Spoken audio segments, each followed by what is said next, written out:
Welcome, ladies and gentlemen, to the Pro Wrestling Report, Primetime episode number 816. Davey Nelson sitting alongside David Hero here on the eve of the SummerSlam, the biggest party of the summer, all between NXT TakeOver 3. Exactly what I was thinking. Welcome. Thank you for joining us. Thank you to those of you who joined us last night as well for our special edition of Primetime, where we did Be the Booker for this Sunday's SummerSlam. But let's go back just a bit, back into the annals of time, and look at how we got to SummerSlam on the last leg of shows between Raw and SmackDown this week. Let's start with WWE Raw, which featured what I thought was a tremendously well-told story in a matchup between Sasha Banks and Nia Jax. Nia Jax. Nia annihilated and destroyed Sasha Banks over a match that spanned 2 commercial breaks. Sasha ultimately getting the win. Nia tapping out to Sasha, which was a bit surprising, but it didn't matter because she dominated in the entire match. Well, I mean, she had like 80% of the match, and she lost. That's usually what happens when that does go on. But Nia Jax, she is the future women's champion. How long? I say before the Royal Rumble. Interesting. So on Sunday, we are going to go, you believe we're walking out of SummerSlam with Alexa Bliss as the champion. Yes, yep. So does Sasha and Nia finish up whatever they've got going on, and then Nia moves on to Banks? Or how do you see it happening over the course of the next few months after SummerSlam? I just see Nia and Alexa having that rift between them, slowly wearing between the two of them, where eventually at the Rumble Nia and Alexa? Yeah. Because they're like, you know... But you don't want to see this go for 4 months, culminating at the Rumble. I don't mind. Really? Yeah. There's a single story. There's enough girls to work through. The match, yes. The way it was delivered, the fact that it happened in Boston. How good is Nia Jax? Taps out. For her size, overall. how good is she? She's great in that match, yes. She was great. Yeah. I can't believe that they had Sasha Banks win again. But, you know, I get it. That's the match you want. She's from Brooklyn. Boston. It's all bees. You know, it's all the same East Coast bias. I've never been to Bemidji. Have you? Yeah, several times. Did you like it? I can't talk about what I did there. So, yeah, good match. Brand new Cruiserweight champion crowned on that same show, ladies and gentlemen. Neville gets an opportunity to get a preview of his SummerSlam opportunity. And Tozawa takes advantage of that and becomes a new Cruiserweight champion. This was an interesting switch to me. Do you think they did this, David, here, or why do you think they did this is the question? I think because the Cruiserweight title was getting stale on Neville. He's beaten everybody. I mean, he has defeated everybody. You know, I just... Give it some steam going into SummerSlam. Gives it some steam, a little bit of a change-up, a chink in the armor. A chink in the armor. Okay. Yeah. And for me, what I thought was interesting of the whole thing is the manager's like 7 feet tall. Well, they're cruiserweights. That's okay. Yeah. The Titus brand is freaking humongous. Why can't the manager and then Apollo Crews, thank God he shows up once in a while. Well, he absolutely is a waste of a draft. Is he hurt? How many points has he gotten you? 0. 15. 15. Now, in fairness, I've gotten 0 points out of the Alpha so far. The American Alpha. I don't care about your team. You should have. I did, but you drafted them. I didn't draft Apollo Crews. Yeah, you did. You no, just did it blindly. Linda did. No, you picked it before the taping, and then it was revealed on the show. You want to see the tape to prove it? No, I don't want to see. In light of recent events, I've directed the interns to better track our tape library. Really? So that when you say things, when you go off the rails, if you will, when you go rogue, we can go back to the tape and show you what you said at a time previous, so that we can get a consistent message here in our delivery of wrestling news. But everything I say, I mean. Wouldn't you agree? The stuff I've said, you've heard me say off air. No. Really? Really? Oh, okay. Then you're not paying attention to what I'm saying off air. I generally try not to. Jason Jordan, folks, speaking of the American Alpha, he gets a win over the Miz. He is so screwed. He really is. How is he screwed? It's an uphill battle because you bring out Jason Jordan, and against The Miz, who is so over. He has become he's become a big star. You know, he's been fantastic. And there's just so much of a charisma difference between the two. It's hard for the fans to get behind Jason Jordan. He should have been a heel. He should be bratty, is what he should be. Is this intentional, perhaps, on WWE's part? No, because if you know, when you used to watch, when I watched Breaking Ground, they said that Jason Jordan in the beginning had a problem connecting with the audience until they put him with American Alpha. So then why split him from American Maybe Alpha? they thought that, you know, being Kurt Angle's kid would do something for him. We thought he'd get a match at SummerSlam with The Miz. That, as of this taping, not the case. However, he did join with the Hardys for a match against the Miztourage in their entirety. The effort is clearly there. Mm-hmm. Neither man really fared well this week, Jordan or Gable. No. On either of their shows. You know, but I think they're letting Gable... I was watching SmackDown with Cal, and he's like... Congratulations.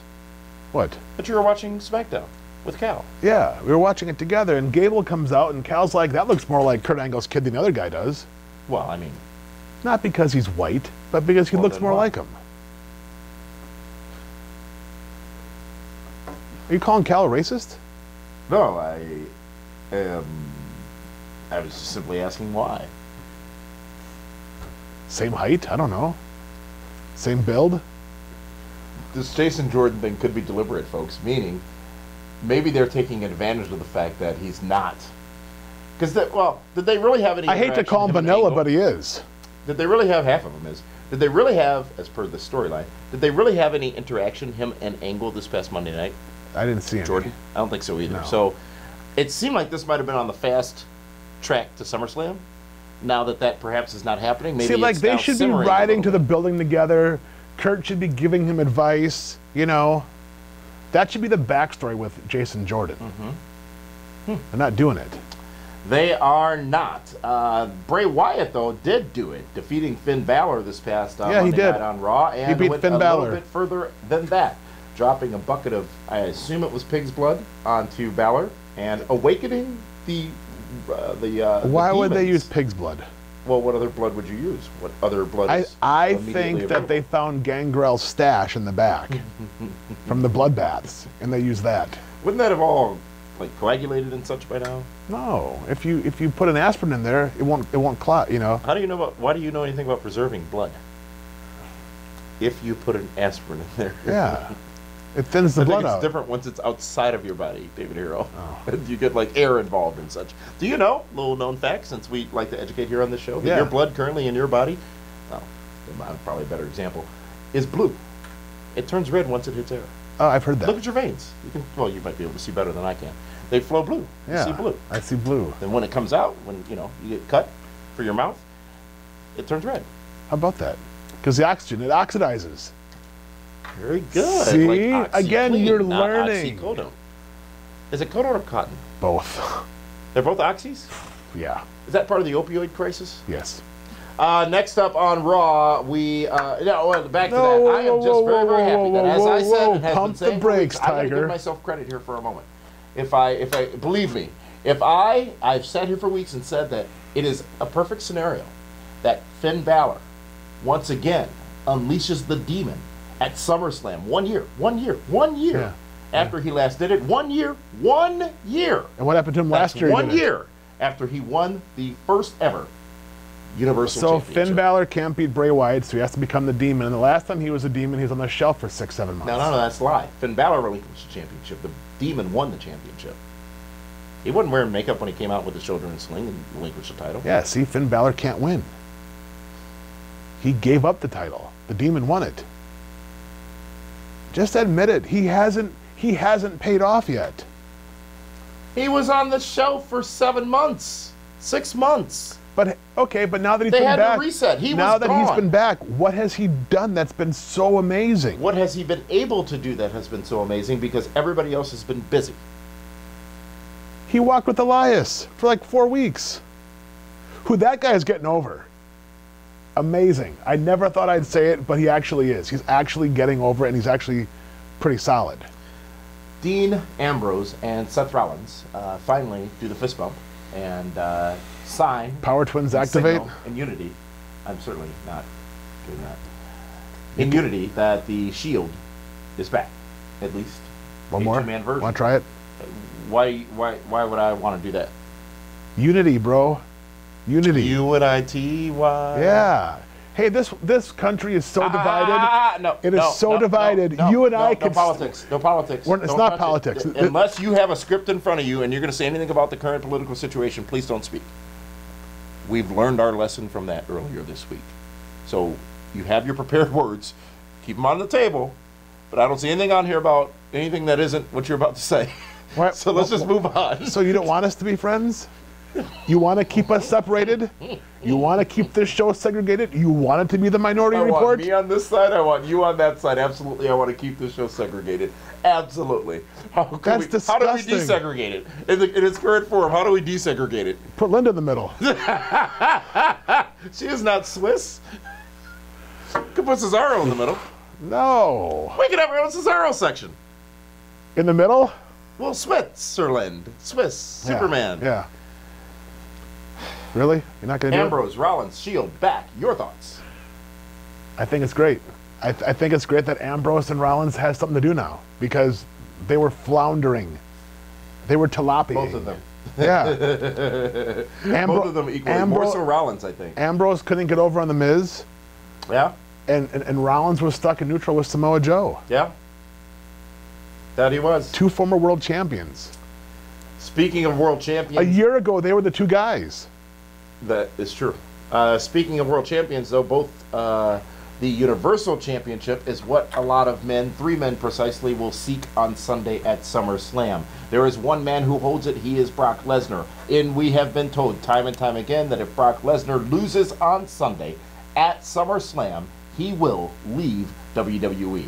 2 weeks now on Raw, these 4 men have had to be separated physically by security, the roster, and maybe even more. They have done a good job in building to this fatal 4-way at SummerSlam, and they've left the door open as to who might walk out champion. They're playing with this Lesnar UFC rumor, obviously, right? And a lot of people are believing, and it may be true. Evidence doesn't show that it is, but be that as it may, they're playing into that, but also giving not so obvious prediction ability for the matchup because you don't know who's going to win. Strowman, hugely over now. Roman Reigns, hugely hated now by the wrong people. Joe is sort of building up, and Lesnar is golden. If Lesnar is going to lose the title, he has to be pinned, and then he can go away. If they're going to have someone else pin him, though? If they're going to have somebody else beat somebody else to become the champion, it's bad business. So Lesnar has to win, and here's why Lesnar has to win. Because he beats Reigns, or he goes over on Strowman, or Joe, whoever it is. Well, now he beat 3 of the biggest, baddest dudes on Raw. So now whoever beats him in a singles match, now beat somebody. Beat Brock Lesnar. And now the Universal title has the prestige back that it hasn't had in quite a while. How does it not have prestige? Brock Lesnar is your champion. No, he is, but every time he's lost it, it's been by a screw job. Because Brock, how and who can pin Brock Lesnar in any scenario? Braun Strowman. How? He's bigger and stronger than him. Braun Strowman didn't end the streak. No, he Braun didn't. Strowman wasn't UFC champion. Right. Braun Strowman isn't the most credible superstar in WWE. But Braun Strowman has dominated everybody. Would they waste a pinfall on Lesnar in this match on this night? They shouldn't. The event that Lesnar became champion at in 2002, defeating The Rock, who passed that torch. Lesnar's been back 5 years now, by the way. Right. No, I get it. If there's a title change, Lesnar has to be pinned. So picture it. Brooklyn, Sunday. If what you say happens, which isn't necessarily what you said on Be the Booker, Strowman pins Lesnar. Lesnar can go away for 6 months. Lesnar can come back, run to Mania. He and Strowman could main event Mania. I could see. I didn't think I'd ever be saying that in August of 2017, to be honest with you, but that scenario could work. I could see Lesnar pinning Joe, Strowman pinning Reigns, both guys pinned at the same time, and now the title's held up. That'd be crappy. Why? Because there's no decision, there's no winner. Exactly, but now Roman Reigns, or now Strowman and Lesnar now have to have a one-on-one match for the title that's been held up. That's how you get there. The two most dominant guys. They both should have won. Yeah, but without Roman Reigns, Braun Strowman would not be as dominant as he is right now. Meaning, I agree. No one's having any sympathy for Roman Reigns. They're loving the fact that Strowman's doing that. They may not have that same sentiment if he's going against the Brock Lesnar. Agreed. Here's what's great about it. Now, granted, we talked about it in Be the Booker yesterday. Still, no matter what, anything could happen in this matchup. Agreed. And that's what's great about it. Usually, it's a no DQ. Who knows who else could come down and get involved? Who would you if somebody did? The Miz. Ooh, the endorsed Miz. Well, the Miz had, he owes a receipt to Brock Lesnar. Does he? For throwing him around.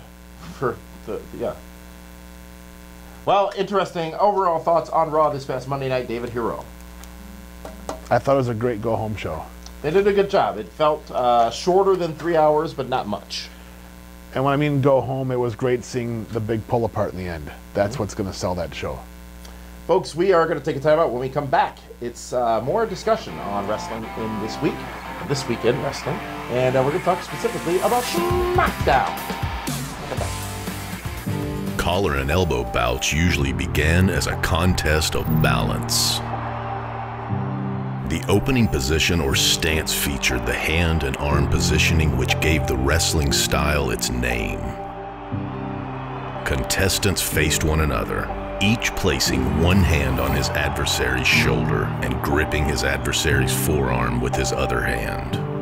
This establishes the opening box, prevents bull-like rushes or throat grabs, minimizes disadvantages in height or arm's reach, and prevents deft footwork. Here, the champion squares off with the challenger. Each holds the stance until his opponent forces or permits him to break.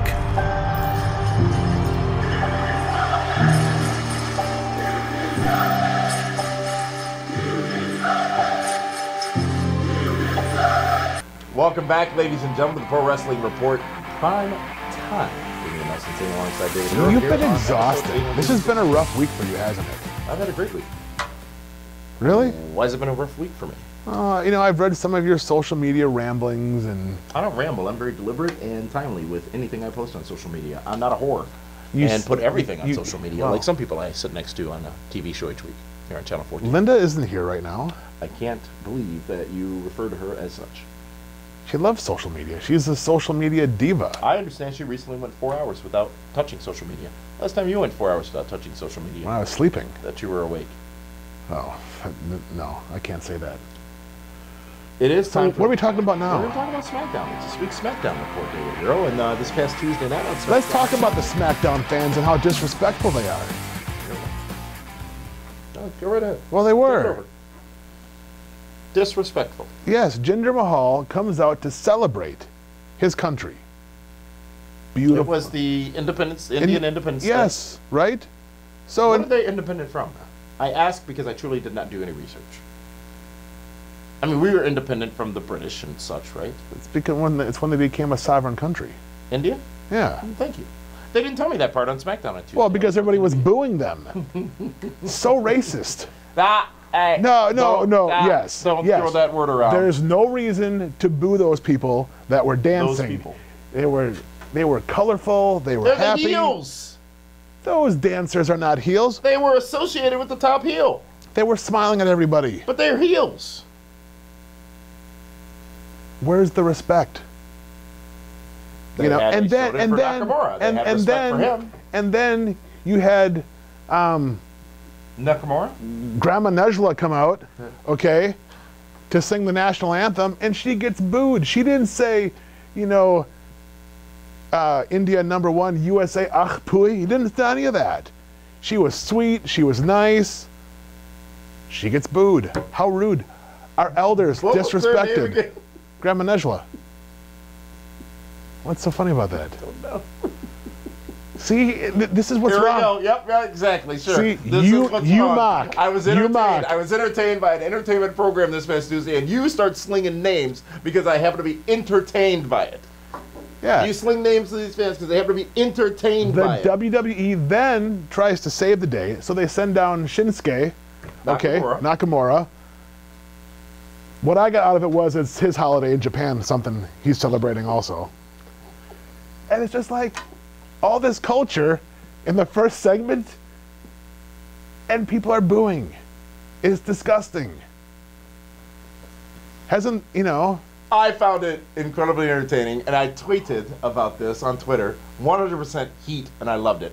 Because by all that, whether it should have been embraced or not, it was just generating heat for Jinder Mahal going into his matchup on Sunday against Nakamura. So why is Nakamura called the artist? Well, because he dances and has violins and such. He should stop singing. Does he sing? Oh, he tried on SmackDown. I missed that part. Yeah. I fast-forwarded it, actually. Well, you wouldn't have heard it anyhow if you fast-forwarded it. Anything else you'd like to say about the opening segment of SmackDown, which I thought was brilliantly done? It was great, and they spent a lot of money, and it was disrespected, and that breaks my feelings. Breaks your feelings? Yeah. Those people were out there to entertain, and they were booed. When did you become so sensitive to that all of a sudden? Well, because it's not like it's Russia, you know, where Nikolai Volkov... Prepared statements only. Prepared words only. Okay, it's not like Rusev came out, okay? He's Bulgarian, not Russian. Exactly. He's Eastern Bloc, right? I mean, yeah, boo him, but really, what did the Punjabis do to anybody? They're the heels. Jinder's the heel. That country is not a violent nation. He's a heel. That's where Gandhi came from. He is a heel. So Gandhi's a heel. Gandhi's a heel. You boo the bad guys. They booed the bad guy. They did what they are expected to do as fans, and what WWE expected the fans to do as fans. They booed the bad guy. They just could have been a little more respectful. The bad guy. Yeah, boo Jinder Mahal, but leave Grandma Nejla out of it. She did nothing wrong. Folks, that was the beginning of the show. At the end of the show, we saw a shocking turn of events as Baron Corbin cashes in. Mr. Money in the Bank cashes in near the end, or when both are down, both men are down, John Cena and Jinder Mahal in that main event matchup. However, Baron Corbin falls short. He waited too long to cash in. Second or third cash in that didn't win the title. No, Cena didn't. Right. Sandow hasn't. Second or third. And now second or third. Yeah. He did wait entirely too long. Too long. Why? Okay, so any other cash-in that I recall, briefcase gets turned over, do you want it, ding, ding, ding, bell, get in the ring, 1, 2, 3, pin. Conspiracy theory. How so? Well, because, I mean, when Jinder Mahal was out, he took the AA off the second top rope, whatever it was. Okay? Cena should have been punked out, but they waited too long, and it dragged out. It did. He should have covered him right away. Absolutely, yes, you know? yes. And it's like, why does the referee have to explain to the timekeeper what they're doing? They know. When you hand the briefcase, you know he's cashing it in. Was this a wasted cash-in? Not because he didn't win, but because... Not because it happened on Tuesday, but SummerSlam is Sunday. Not that you should always cash in on a pay-per-view. It's actually better when you don't, I think. But this seems sort of... It happened, and now it's almost forgotten already. Well, there is some rumor and speculation that there's heat on Baron Corbin for his tweeting in the last couple of weeks. 164 pounds or 162 pounds? What was it? It was about him and Dave Meltzer going back and forth. Not Finn Balor's abs? No, wasn't about that at all. And I guess speculation says that certain people weren't happy with how he handled himself and got owned by Dave Meltzer on Twitter. So it's a punishment. But at the same time, I don't think I think if anything, it gives Baron Corbin more of an edge. Now there's more heat on him as the guy that failed the cash-in. He'll get more boos. He'll get mocked more, which could bring out a more vicious and violent aspect of his game. I think it'll actually help Baron Corbin in the long run. Well, thanks for that input. I was letting you finish because you actually made some interesting points about Baron Corbin's future on Be the Booker earlier this week, and I didn't know if you were going to go back to those and recover and refresh. Yeah, I always refresh. Because you feel Baron Corbin and John Cena could potentially have some future business that they could together. There's money there. Yeah, you got the big baddie and the ultimate good guy. Did you see that girl flipping him off, John Cena, at ringside? And he walked up and just smiled at her? You didn't see that? That was my monitor had gone out. Oh, of course it did. I see. Folks, also on SmackDown this past Tuesday night, I was intrigued by the dialogue between Lana and Tamina, where Lana was explaining to Tamina that she's not ready yet. The realism on your screen is really entertaining sometimes, and I think this was that case. But what's going on in that whole realm of the SmackDown? It was women's? almost like mail-order brides talking. You know? How they're getting prepped for the Is big... that still a thing? Can you still legally... Well, I have, never legally, I have no idea. Why would you ask me that? Well, you seem to be up on pop culture and the goings-on in the world. And I thought maybe... It's not a prepared statement. I can't talk about that kind of stuff. Learned. Yeah. Awesome. This only took like 20 minutes. Yeah. Not 210 days. I'm impressed, That is- David Hero. that is Wow. pretty good, Let's yeah. see what happens with the rest of the show. But speaking of women's, Natalya defeats Becky Lynch, and she does so via submission. And you found this interesting, David Hero, going into SummerSlam. Yeah, because it made Natty a lot stronger. Now it makes her a viable threat because now her finisher made Becky Lynch the first SmackDown Women's Champion tap out. Indeed, folks, and of course you've heard over the course of the week some sad news coming out of the wrestling business as WWE Hall of Famer, two-time Hall of Famer, and legendary performer Ric Flair has been undergoing some medical treatments, including surgery, earlier this week. He is still hospitalized, at least as of this taping, and I tell you what, he ain't dead, and hopefully he doesn't die. But He had emergency surgery on his colon. and that's not